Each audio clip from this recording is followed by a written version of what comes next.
with no edit, so I can just simply switch around scenes, and all I'm doing to do that is just pressing little buttons on my Stream Deck, and so I've got this sort of live.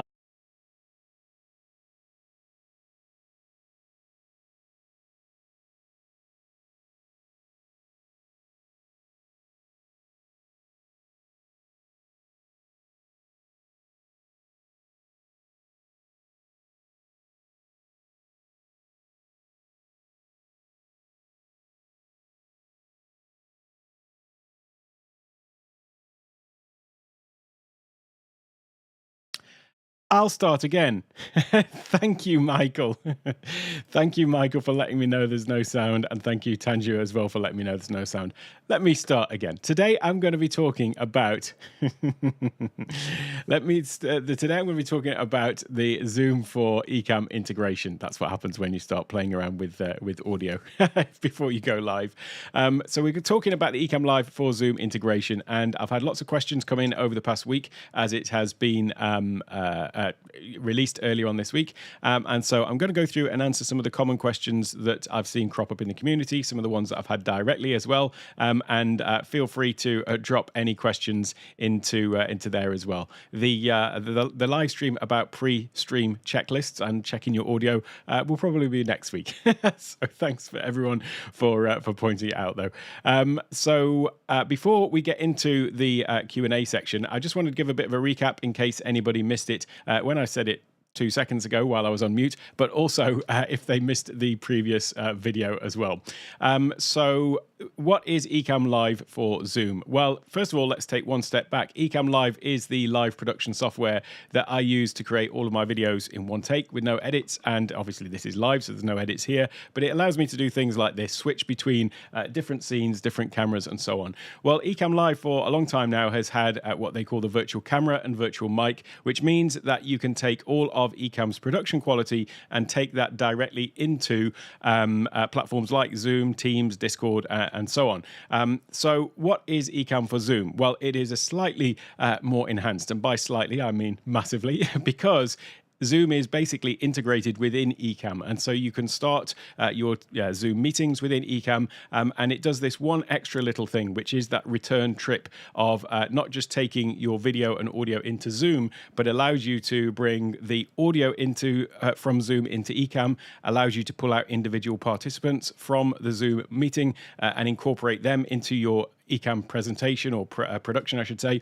And it also allows you to bring up the chat on screen, just like I can bring up the chat here. So just like I've popped up things on the screen, now you can do that with the Zoom chat as well. So really, from a production point of view, it just really transforms things like live events to take this to a large scale. You know, you could have a whole range of speakers that you're just bringing up. You're sending them a Zoom link, but you're bringing them into the production, either feeding that, back into the meeting where there might be participants there, or maybe it's a live event that you're streaming somewhere, and it's just a way to bring in your guest speakers over Zoom. Another way to use it would be, if you do any coaching or anything like that, where you've got a couple of different trainers and you want them to all be on screen at the same time into the Zoom meeting, into the sort of classroom environment. Another thing that I used to, I found a workaround for this, which was during my workshops, when people ask questions, I'd always want to sort of bring them up into the presentation, into the production. And so I'd do this sort of screen grab thing where I was basically pulling them out that way. Well, now you can just simply sort of click on the participant and have them in your production. So you can do things like this, where you've got basically two people on screen at the same time. And the advantage of that, obviously, if somebody is in the Zoom call themselves, then, okay, yes, they can see the other participants within there. But the real benefit of this is the production value it gives you for the replay value, not just in the live recording. I've often seen replays or recordings of events where you go to a workshop or a webinar, and they say a recording will be available, but usually it's pretty second rate. It's just the Zoom recording, and so you don't get any of that production quality.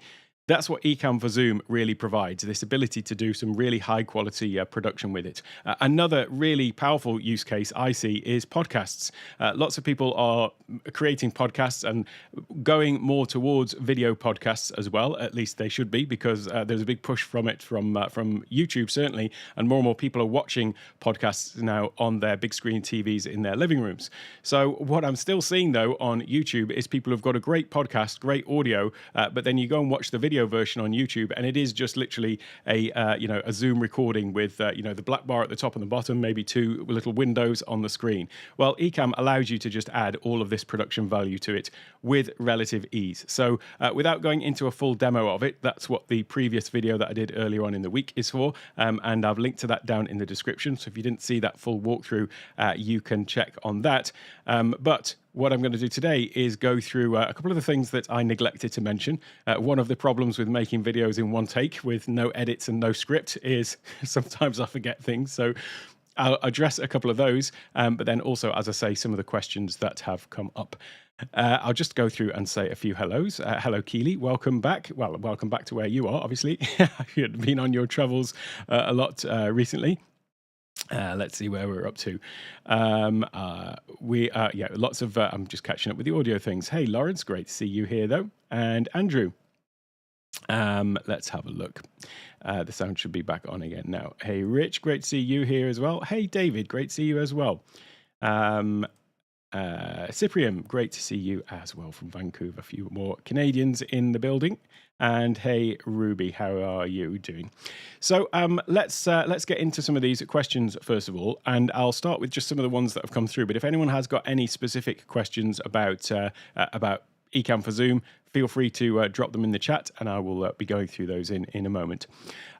So a couple of questions that I had, and something that I neglected to mention in my video was about the plan that you need to be on. And the question was, do you need to be on a Ecamm Pro plan to use the Zoom integration? And indeed you do, in the same way that the virtual camera is a pro feature of Ecamm, the Ecamm for Zoom is also a pro feature. So you do need to be on a pro plan, but you don't necessarily have to be on like a business plan or anything like that on Zoom. That is separate. And so there is no extra subscription or anything like that required in Zoom. There's nothing extra required in Ecamm. It's just a case of you log in with your existing Zoom account, and then that will sort of make the link, and then it will just work. So whatever you've got as your account settings in Zoom will remain, you just need to be on that pro plan in Ecamm.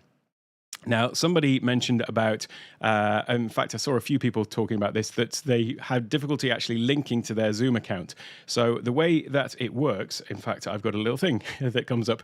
If you have updated to the latest beta, then you'll see something like this, a little window now that we've got in Ecamm, in addition to all of the other windows. So you see we've got all these Ecamm windows. You now have this Zoom window down there. Well, when you first open up the beta, log into the beta, then it's going to have... or install it, I should say, it's going to have this Zoom window, and there's this button to log into your Zoom account. Now, what that should do is you click through, and it just opens up a window with Zoom for you to log in with your credentials, and then that makes the link through. And some people were having issues; they were getting an error code. That has been now fixed in a recent update. So the first beta came out on Tuesday or Wednesday, whenever it was. Well, there was another one came out just yesterday, and it was specific to some older Intel Macs. That issue was. So definitely go ahead and download the latest if you haven't already, and that should fix that issue.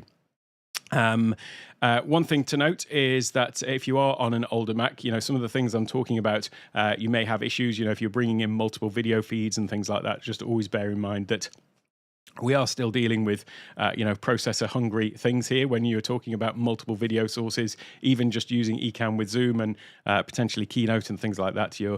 The more things that you add into your system, the more strain it's going to put it under. So always just sort of bear that in mind as well. But coming back to the sort of plan that you're on with Zoom, and in fact, let me just step back for this 1 second, because I probably do need to just demo this little thing here. The way that the integration works is that in the Zoom window, I've actually got a Zoom meeting going now with two of my imaginary Adobe stock friends. And the way that this works is you'll see the participants just appear in here.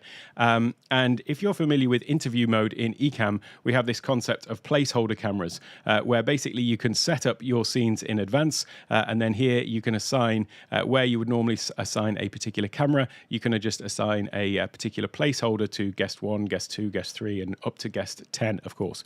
And so what happens is with interview mode, if I was to just open that, then interview mode works by handing out your link, which would normally be down here, and then somebody can click that, dial in from a browser. This is not the Zoom feature, this is interview mode. And then they would come into here in what's called the green room, and then you would assign them to guest 1 to 10 or whatever. Well, basically, this Zoom integration uses those same guest placeholder cameras.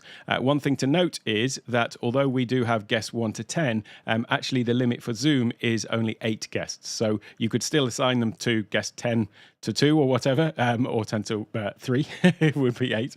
But there is that limitation of 8 guests rather than 10. But simply the way that it works is when you have Zoom participants in your meeting, they will appear down here.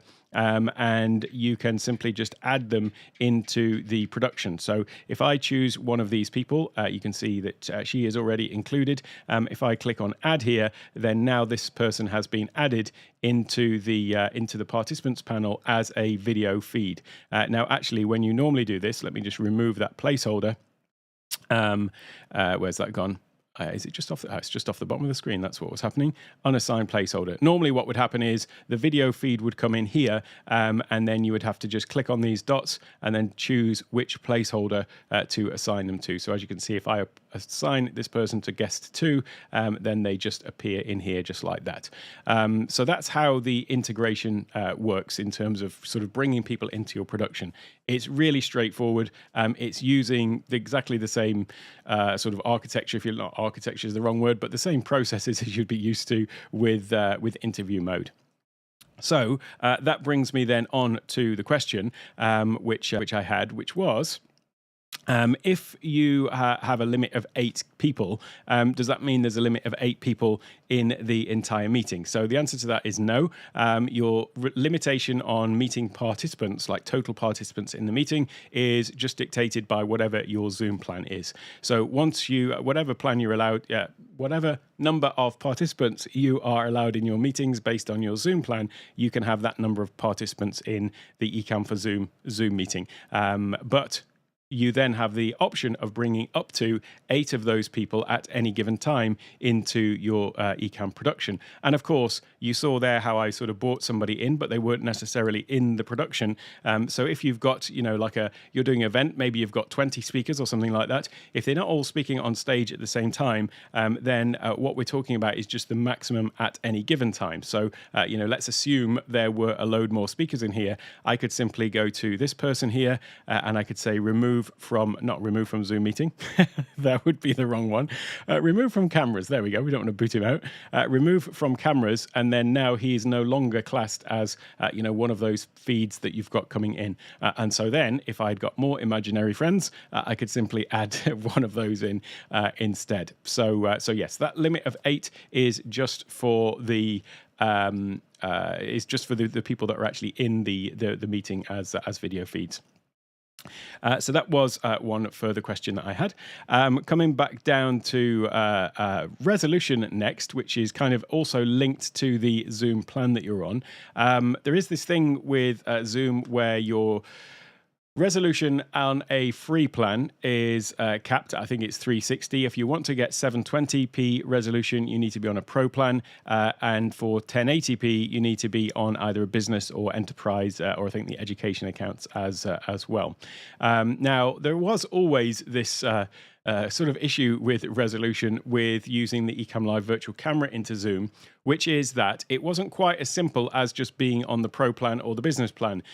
You also needed to contact Zoom and ask them to upgrade your resolution to give you that full resolution, Group HD as it's called. You also need to enable it in the settings of Zoom. Let's just take a quick look at settings of Zoom. So in the video, you need to make sure that it's checked just down here as well. And then you also need to go into your Zoom settings on the website and go into those account settings and enable it in there as well. So a few little hoops to jump through there, but guess what? You were still not done then, because there were some other in-meeting requirements that you had, which is that you needed to be in full screen mode. You also needed to have a part in your Zoom. You also needed to have a participant that was in full screen mode. You needed to meet the bandwidth requirements, and there were some other processor requirements and so on. So there were seemingly all of these hoops that people needed to jump through, and when they had upgraded their account to the Pro or the Business or whatever, they were still wondering, why is it that I'm not getting quite the full resolution? Well, good news is that although you still do have to enable the HD, when you're using the Ecamm for Zoom, I'm reliably assured that you don't need to go through all those other little in-meeting tick boxes that you do otherwise with Zoom. So you still do need to be on the Pro account for 720. You still do need to be on the Business or higher for the 1080. But as long as that's been enabled, you should just be getting that resolution using the integration. So that's just another reason to use this, just even for regular meetings. I mean, you might say, what's the difference between if I'm just doing regular meetings, I'm just using Ecamm into Zoom, there's no two-way thing going on. What would be the advantage of using Ecamm for Zoom rather than just the virtual camera into a regular Zoom? And so that is one of the advantages. Incidentally, the other one is that it's just accessible from within Ecamm, just in another window. When you've got a meeting, you just click to open it. So you're only opening kind of one application. That would be another little benefit there. So one thing to point out as well about the resolution thing with Zoom, it is a pain that the resolution isn't higher on these other accounts. But one thing to always bear in mind, I always have to sort of temper myself with this, is that really what Zoom's trying to do is provide the best possible experience for the majority of its users. And I would say probably as Ecamm users, are we like 0.1% of users, maybe even less than that, I'm guessing. And so we're not really in the majority of people. And the resolution, it matters to us because we're basically feeding our camera into Zoom, and Zoom is expecting that we're just going to be, a regular person, potentially on a slightly crappy, for want of a better word, camera, maybe with poor audio. And so it's not expecting us to want to have things like this on screen where we've got really fine print text and expect that to be readable on the screen. That's what they've got the Zoom screen sharing for. So that's why, the resolution isn't actually as critical. They're just doing, providing the best experience for the majority of their users, and actually prioritizing frame rate over resolution for video feeds when you're just looking at a gallery of people is perfectly fine. It gives a great result in that case for the most people. It's just that us in the 0.1% or less that have issues with the resolution. Anyway, that aside, so yes, you still do need to be on the Pro or Business to get either that 720 or 1080. One of the things that I just kind of mentioned on my live stream, my last video, that I didn't really explain, was that when you are in a meeting with multiple people, let me just go back to this one. I'm just going to add this person in again. When you're on a meeting, and I mentioned just casually that this is what other participants would see, maybe this one. And I said, when you are in Spotlight, then they're just going to see your video full screen, and maybe you've got like a bigger audience across the top. They're going to see this there for them full screen. And I kind of glossed over, without thinking about it, the fact that I didn't really mention about Spotlight and what exactly that is. So in Zoom, you have the ability to choose between either the gallery view, which is the one where you see all the little boxes on the screen, or you could be looking at what's called the speaker view, where you're going to see the active speaker on screen, and as people change from one person to the next who's talking, then it's going to change who who is shown on the screen. Well, as a participant, you also have this option to pin certain people, and that's just local to you. So whether you are the organizer or you are the participant, you can pin individual people to your screen, and so you're just going to see those people full screen. Well, as the organizer of the meeting, you have the ability also to do this thing called Spotlight, which basically means that you're just showing that particular person their camera feed as sort of full screen for everybody. And so this is how, like in this scenario, I would force this Ecamm view full screen for everybody. So everybody would see something like this with participants along the top, and then the main Ecamm feed. So this is what you would do if you were doing a virtual event or workshop or whatever. So in terms of how to do that, let's just come back over to our Zoom settings. And in fact, what I will do is I'll just temporarily stop my video on here so that we don't get this tunneling effect. And here I've got my Zoom window. So I've just paused my own video for the time being. And here is where the different views are, by the way. So you've got speaker view, gallery view, looks like that. That would just be my Ecamm feed regularly. And so this is what people would see if they were in speaker view. They would see everybody else's images, videos, and they would see your Ecamm feed up here. If they were on speaker view rather, they would see the active speaker up here. Now, if you are the organizer, then you have some control over different participants. So anybody can pop out this participants list from here. So if you just click on this, it's going to open the participants panel just like that. And within the participants panel, then you've got some controls. So what you would do is you would come down here to the host, and let me just pop this one back up here for a moment because you're going to need to be able to see what it's doing. If I come over to here as the host and I click on my name there, I probably do need to start my video actually. Then I've got the ability to spotlight for everybody. And what that'll do is it will force my video full screen. So clicking on that would basically give that effect rather than seeing the active speaker or the gallery. So that was just something I missed in the other one. I just made some assumptions incorrectly that people would know how to do that. But that is how you basically spotlight your video for everybody. So the other question that came in was regarding video and audio specifically, or isolated video. So I need to give a little bit of context to this first of all, and talk about some of the different settings that we've got within Ecamm for Zoom. So if I go into my preferences for a second and open those up, and I'll just go into this mode here, and we'll just zoom in on this. So here we've got the Zoom controls, and you've got these options here which are relatively self-explanatory. Auto admit Zoom participants. That basically means that if you've got a waiting room, well, it bypasses the waiting room. People will just come straight into the meeting. That is set to never for me, but it depends on the sorts of meetings you are doing. That's kind of similar to functionality you've got in Zoom as to whether you want that on or not.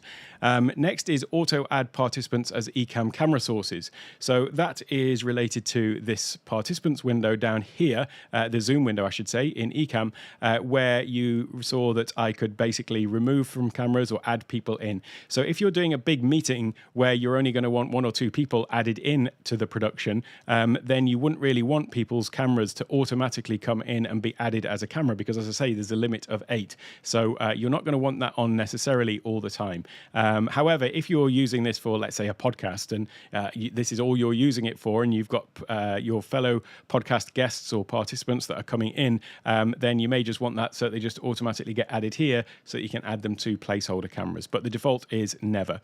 I'll skip over this Zoom capture mode for a moment. I'll come back to it. But the other one is Zoom audio processing. And then this one down here, Zoom manual audio mode. And this might be worth just sort of reiterating. I did do this in the video, but just to sort of explain these 2 different options, and it sort of explains what's going on really with Zoom. So the audio routing of this integration, now that Zoom and Ecamm are kind of joined together in this way, the default mode that you're going to see when you switch it on is that Zoom audio routing is handled by Ecamm, by the Ecamm. I've written there. It's handled by the Ecamm. And so you've got your Zoom settings within that you can open up within Ecamm. So that what I mean by that, bit of explanation, Alec, is this one. So you can still open your regular Zoom settings from within Ecamm. And so you've got your audio here of, whatever you've got set in there. Well, basically, the default mode, though, is that in actual fact, those Zoom settings for mic and speaker don't do anything. They're automatically set to basically route the audio from Ecamm into Zoom and Zoom into Ecamm. So we've got these different sound inputs, the sound levels here for mic, movie, sound effects, interview guests, and now the added Zoom guests. And so basically what's happening is Zoom is handling those Zoom audio settings, and we've got audio that passes from Zoom into the Zoom guest channel, and we've got all of the other stuff mixed, gets passed in as basically the virtual mic. It's slightly different, but it's the virtual mic essentially into Zoom. So Ecamm is basically handling all of that audio. And then, of course, you could be sending this out to a broadcast. So you could have your podcast live out to Facebook or wherever, or maybe your event out to YouTube or whatever it happens to be. So that is the default mode. But there is this other mode that I specifically requested, which is manual audio mode. And that is for anybody who's already using an existing mixer. Like I use my Rodecaster Pro 2, and I find that really useful to be able to have more control over what's going on in Zoom, or rather with that audio and how it's being routed. I may want it to be that I can hear participants during a workshop, for example, but I don't actually want that audio being passed through into Ecamm. I just want to be able to hear if there are any comments coming through, but not to disrupt the actual recording. But then when it comes to a Q&A part of the workshop, then I want to enable that audio. And so this is where we want to have this sort of manual audio routing. And so this is specifically for if you are using an external mixer. And so in this case, the Zoom guest channel is sort of inactive in Ecamm. I'll come to that in a moment because this brings us on to the question that I'm bringing this up for. But basically, we still then have those Zoom settings that we can adjust. So we can change our mic and speaker. So if you're using a Rodecaster, for simplicity, I've called this channel 1 and 2, but this could be main stereo, chat, or whatever. And the sort of rule still applies that basically you want to have Ecamm and Zoom both on separate channels, but have the mic and speaker for each set to the same thing. So if Zoom, for example, is set to, your speaker is set to Rodecaster Pro 2 chat, then also set your mic to Rodecaster Pro 2 chat as well. Whilst Ecamm, if your main mic is set to Rodecaster Pro 2 stereo, then do the same with your speaker. And in this way, your Zoom audio passes through the Rodecaster, mixes it with your mic, and goes into the mic channel of Ecamm, and all the sound effects and everything like that from Ecamm go into the Rodecaster, mix with your mic, and then feed back into Zoom. So everybody is hearing everything that they should, and Mix Minus then is handling everything about that. I've got loads of videos on the channel about Rodecaster, so I won't go into that in particular. And then, of course, all of that can feed out into your broadcast. So this brings me on to the next question, which was, all of that was preparation for, we have the ability to record isolated audio tracks, or isolated video tracks, I should say, in Ecamm, and this applies to Zoom as well. So if I just go back into here, if you go into your recording section, here you can see we've got record isolated video tracks, and you can record up to 3 of your cameras, your main cameras that are connected to your computer, but you also have the option to record interview guests and Zoom guests, and then also whether you want to capture the program audio, none, or the guest audio. And you can also record isolated audio just down here, or just on its own as well. So the question was, again, still getting to the question, the question was, if you have manual audio mode suggested, selected is the word. If you have manual audio mode selected, does it still capture isolated audio? And the answer is yes, it does. So even if you have manual audio mode selected, and essentially you're not seeing the Zoom audio come through on this channel, it will still be capturing it if you're capturing isolated audio. And that will be the isolated audio for the individual participants. So what you'll see is basically something that looks like this. I'll have a file somewhere. Where's it gone? It's basically in the group of files that you have. Let me just open this up on its own. Pop this out. You basically see the name of like guest 1 and then their name, and then it will have something like this. if I get there in a minute. So I've just done a little quick demo of this previously. So basically, if you were recording isolated video and I was in a situation like I'm in now, where I've basically got one participant that is active in the call. Then I'm going to see this. I'm going to see the original recording, the full recording, but then I'm also going to see the participant, and it will say guest one hyphen and then their name as passed through from Zoom. But you will also have that isolated audio for that participant on that track, even though you've been handling the audio for the main production through Rodecaster, so it doesn't interfere with that. Another then question that has come up, and this is sort of the last of the ones that I'm going to cover here, but I'll come back to the questions in the chat after this, is a great one that I literally just about 30 minutes before coming on this live stream discovered a great workaround from Rabbi David, who's right in the chat as well, as it happens. So it's great to see you here, David. But this was a question which is you can use screen sharing with this as well. So let me sort of demonstrate that. If I just add this person. Whoops, let me activate that. That will help. I've got this person here who is as a participant. And the question was, well, what happens when somebody shares screen? Actually, that wasn't the question. I'll tell you what happens when somebody shares their screen. If I just come over to this participant here, I'm going to share screen, and then I'm going to initiate a screen on this user's computer. And now what you can see is that screen share has actually popped through. And what it's also done is it's taken over my screen full screen, which is actually part of the question. Let me just minimize that. There we go. So what's happened is we've now got this screen share option that's popped in here. And that means that I can then add that as a guest. And what I've done is I set up a scene, which is somewhere around here. I think I've not even got a button for that. Let me try this one, or no, this one. Where's it gone? I had a scene somewhere. Oh, there we go. Let's use that one. Why not? I think I did. There we go. That's the one I'm looking for. So basically what I've got here is I've got a scene that has been set up with me, guest number one, guest number two, and actually this placeholder, if we look, is actually the guest 3 placeholder. And so all you do is when somebody's screen share comes through, let me just remove that from the placeholders.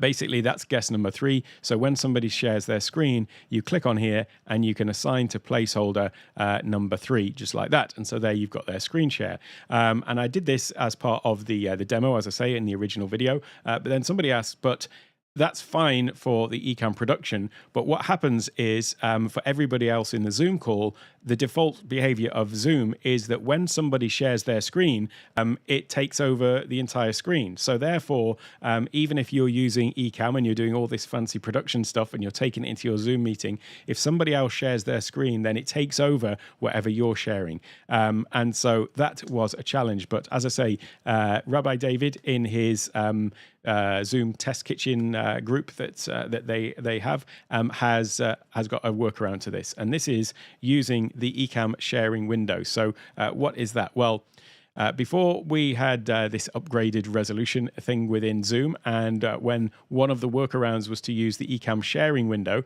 it was a way that you could take your Ecamm into Zoom using Zoom's screen sharing feature. And one of the benefits of that is that whilst there are these resolution limitations potentially with cameras, although, as I've said, we can fix those, the resolution of a screen share is preserved because Zoom obviously recognizes that you're going to want to have all of that detail. So one of the things that Ecamm put in was if you go to your output menu on Ecamm, there is this thing here, which is the sharing window. And when you turn that on, basically what it does is it sends the feed of your video, the output of Ecamm, I should say, and sends that to a sort of imaginary window on your computer. It's not actually visible, but it's basically available to you from any application where you can do a screen share. So then you can go into Zoom, you can initiate your screen share, and then you can select Ecamm sharing window. And so then you get the full Ecamm production coming through into that screen share. So this was one of the ways that we could do with Zoom previously. Well, there's also a way that you can do it. As I say, from a recommendation from David, is that if you have somebody, a participant, who is going to be sharing their screen, then if you actually initiate your screen share first using the screen sharing window, or Ecamm sharing window, I should say, then that is going to be the sort of dominant screen share.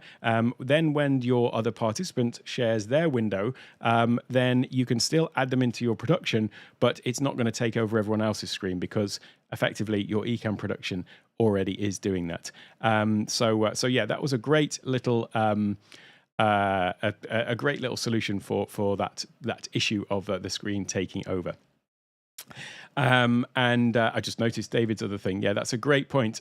One of the things about the camera switcher is you can basically just drag people into the scene as well. So that works with anything, actually. So if you've got cameras down here, you can just sort of drag people up into the screen like that. And then, yes, you can drag people just like that. So actually, yeah, that's a much easier way of doing it, to just sort of drag them into the scene. It may be, of course, that you're not actually in the scene at the time. So that's fine if you're sort of not live, but if you were live, you might want to be on, let's say, this scene, and you want to assign this person so that then when you switch to the other scene, they're already there. But yeah, that dragging is one of the reasons why this camera switcher is so much better than the previous camera switcher as well, just to be able to quickly build stuff out.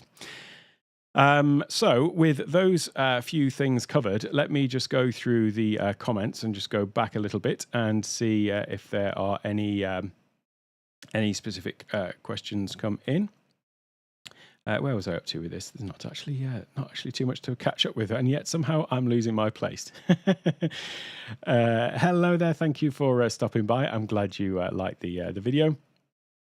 How many frames per second is preferable to get the highest quality?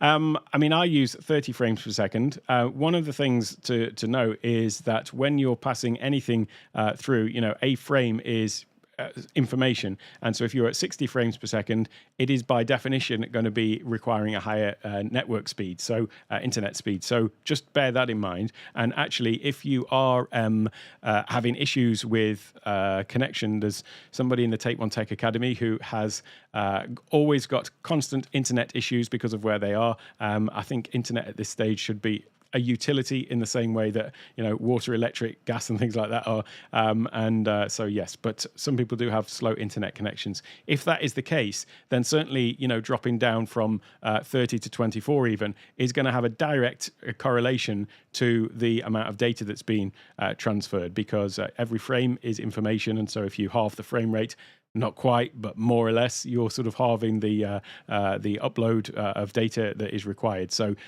yeah, same with resolution as well.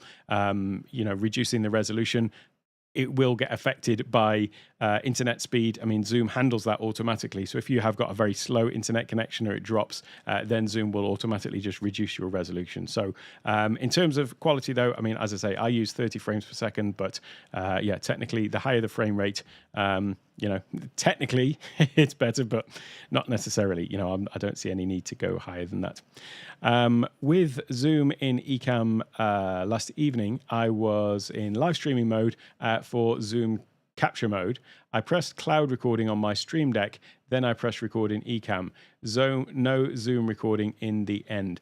Okay. Right. Well, this could be that at the moment the Zoom Stream Deck plugin isn't controlling the Zoom in the Ecamm integration. So if you've been if you've been pressing your Zoom Stream Deck buttons that you previously used with Zoom, they won't actually be controlling this Ecamm integration.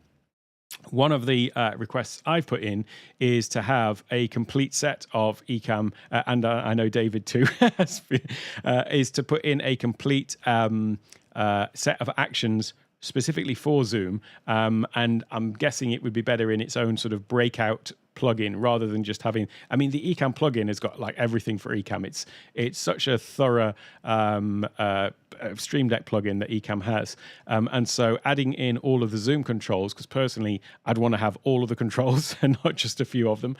So like my Stream Deck plugin for Ecamm is 32 keys. The regular Zoom plugin is whatever it is, mute video and things like that. But I've basically built out the shortcuts for all of the things I use, like changing the size size of the gallery, scrolling between participants, sharing, taking control of somebody's Mac, all of those kind of things. I've got buttons for those on the Stream Deck. So I think it would make sense to sort of break out and have an Ecamm for Zoom plugin, so that people who want all of that functionality can then have it. So it may well have been that was your issue, that you were pressing a Stream Deck button for Zoom, which would not have been controlling it. It's worth just sort of mentioning that question though, or framing that in case people are unaware, and that actually does sort of bring us nicely to that one last setting that I sort of failed to talk about, or I said I'd come back to. I forgot to, is the honest answer. So if we come over to Ecamm Live Preferences, and it was this Zoom capture mode here.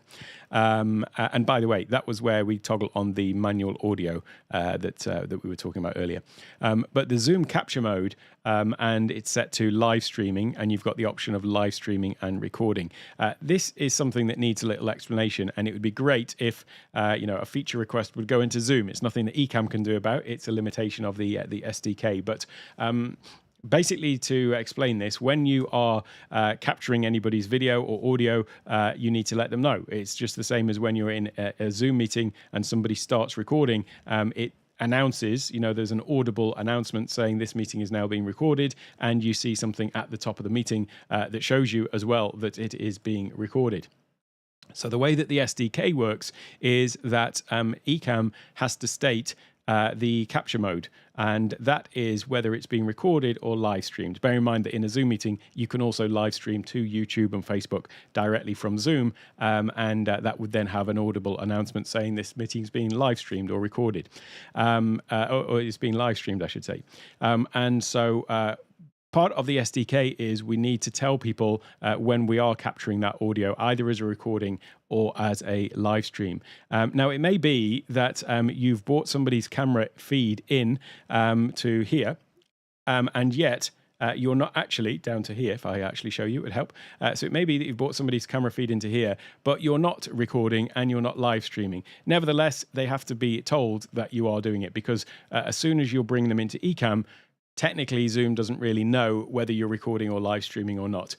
It would be great if they could. It would be great if they could know whether the record button had been pressed or that the live stream had been set as well. And then it would only announce recording or live streaming if it was actually being recorded or live streamed. But nevertheless, that is the limitation of the SDK at the moment.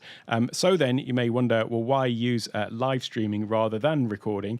And the reason for that is that there is this other little, I will say, quirk of the SDK, which is that if you have Ecamm set to recording, then it disables the recording feature in Zoom. And personally, I use the recording feature in Zoom all the time. It's great to have a backup if you are doing a workshop or a live event, and then you are recording in Ecamm, then to be able to have that backup cloud recording in Zoom is definitely a great thing. But it's also just on regular meetings. If somebody asks me to start recording the meeting, I just want to hit record, and then when the meeting is finished, I just send them the link for the cloud recording. I don't need to have a sort of heavily produced Ecamm recording of a coaching call, for example. So it makes much more sense to be able to send that out. But as I say, there's this little quirk that if you're recording in Ecamm, then you can't also then initiate that recording in Zoom itself. And so that is why the default capture mode is set to live streaming, because it's felt that, well, that's going to be the best for most people, because then, they still have that ability to record in their meetings. Incidentally, if you don't have any cameras added, if you are just on a regular meeting anyway, then that kind of doesn't apply either, because this notification that you are recording only pops up if you have got somebody's camera actually added into here. And in fact, let's take a look at what the guest will see with that then. If I come to which one? To this one. Then they're going to see basically something pop up on the screen. As soon as you add in the first person as a camera feed, whether or not they're actually in the scene or not, but you add them in as a camera feed, it's going to pop up and say this meeting is being recorded. Then you're going to get a thing up in the top corner that as well that sort of shows them. I beg your pardon. It says that it's being live streamed. And then you'll get a message up in the top corner that's saying that it's being live streamed. And if they actually click on it, it will tell them that it is being streamed to Ecamm, and then they can sort of click out of that. So that is the sort of way that this sort of manifests itself when you are set to live streaming. That's how it works. Yes, so that is likely why you are not seeing that cloud recording. You can initiate it from within Zoom, though, of course. So if you are in Zoom, then you can still go and initiate it from the record button just down here and record to the cloud or the computer. So that was a long answer to a short question. There we go. Hey, Florence, great to see you here, and also you, Eileen, and also James as well. Great to see you all here. Indeed, buttons, and more buttons is what we need. We will soon need more Stream Decks on our desk. Those are some of the questions that I had coming up. If anybody's got any other specific questions about the Zoom integration, it would be great to hear them. Obviously, this is still a beta software, so do bear that in mind. I would also sort of caution about using this just sort of in anger, as it were, or in joy, whatever that is, because it is still in beta. And unlike all the other betas that we've covered, I mean, I've been doing these videos on the Ecamm betas like every time a new one comes out for like the past 3 years or so. And every time there is a new beta, I always start with this thing of bearing in mind this is beta, so use it at your own risk. However, I use it exclusively all the time with no issues, and so I don't even have regular Ecamm on. This is actually the first one where I'm a little bit more hesitant, and I would say because of some of these quirks with audio routing, with things like that, and with just the way that it sort of works, and the fact that it is so heavily reliant on like a completely outside entity in Zoom, then it's the first time where there are going to be a few more little issues to iron out. And so definitely give it a go. If you've got some major event coming up that is mission critical, I would probably say maybe just hold off on it for that, but just put it through its paces and practice it. I have been using it for all of my sort of coaching calls and meetings, but I haven't done any sort of real events with it as yet.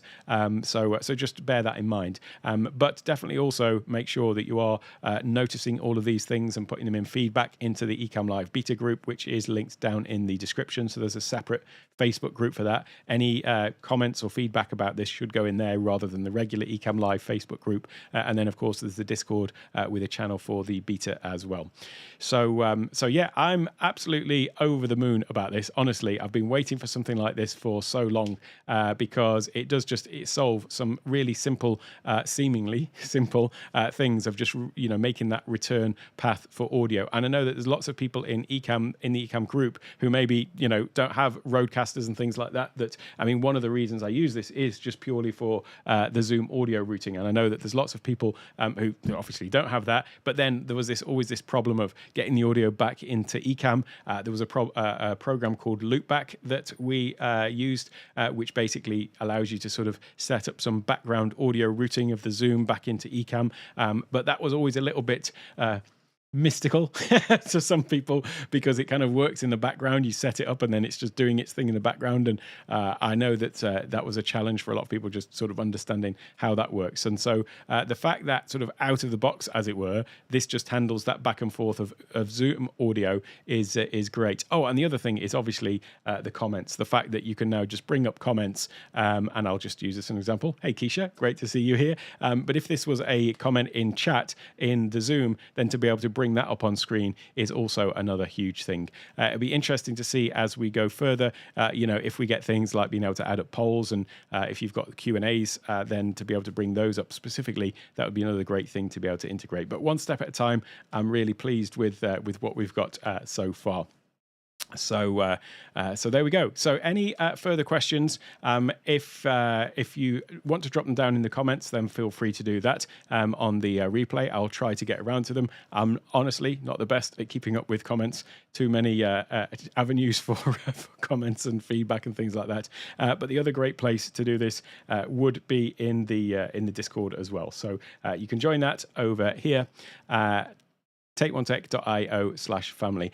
One last thing that I should certainly mention is that my Ecamm Live Masterclass is being fully updated, and it's actually being fully updated and also being made completely free. So you can pre-register for that. It will be available fingers crossed, on the 1st of May. Still got a few more things to do. But then that will give you full access to a completely re-recorded. So there's over 100 videos in there. And one of the things that I've updated, apart from re-recording everything and including all of the Zoom integration, I've also added in some quick start guides in there as well, because it's all very well having a masterclass that goes into absolute minute detail of everything there is to know about a subject with, as I say, over 100 videos. The downside of that is that there are over 100 videos, and so some people, in fact it's about 150, but some people may go in and look at that and then feel a little bit overwhelmed, a little bit daunted, and feel like there's too much to get through. So what I've done this time is there are some quick start guides. So it goes right into a brief introduction, and then we've got quick start guides to help you navigate the interface, and then for whether you're using it for recording, for live streaming, for presentations, for online meetings and online events, there are quick start guides for those things, so you can just basically watch that. What I found is, if I get on a coaching call with somebody, I can have them up and running within an hour. So it shouldn't necessarily need an entire course in order to achieve that. So that's why I've created the quick start guides, but then the rest covers all the details so that you can then go in and fill in any gaps and really get down to the nitty-gritty if that is what you want to do. So that's it. It will be free. You can pre-register there. In case you're wondering what the catch is, there's no catch. Ecamm Live Masterclass is my most popular course. It's the first one that I did as Take One Tech. Actually, I've made other courses before, but this was the first one as Take One Tech. But since then, I've built out multiple other courses on Stream Deck, on Rodecaster, on Discord, on YouTube, and Kajabi, and all these other sort of things. I've also got my Take One Tech Academy as well, which is a monthly subscription, and we have weekly Q&As, workshops, and everything like that. So honestly, if I have people come into my Ecamm Live Masterclass, I know that there will be some people who may then be interested in some of my other courses and offerings as well. So that is the reason for making it completely free, and the way to give back to the best community in the world that has been so supportive of me on my journey as well. And I wouldn't be doing anything that I'm doing right now with Take One Tech without Ecamm, quite honestly. It has been a total game changer in my business and in my life. So I'm just filled with immense gratitude. So that's it. You can get that over at ecammlivemasterclass.com. Available, fingers crossed, 1st of May, maybe 2nd, but fingers crossed 1st of May. And I look forward to seeing you all in another video very soon. Take care, everyone, and I'll see you again soon. I will, of course, though, leave a link to some of my other content over here and some of the other Ecamm videos that I've put out as well. And thanks once again to all of my wonderful channel members too. I appreciate each and every one of you.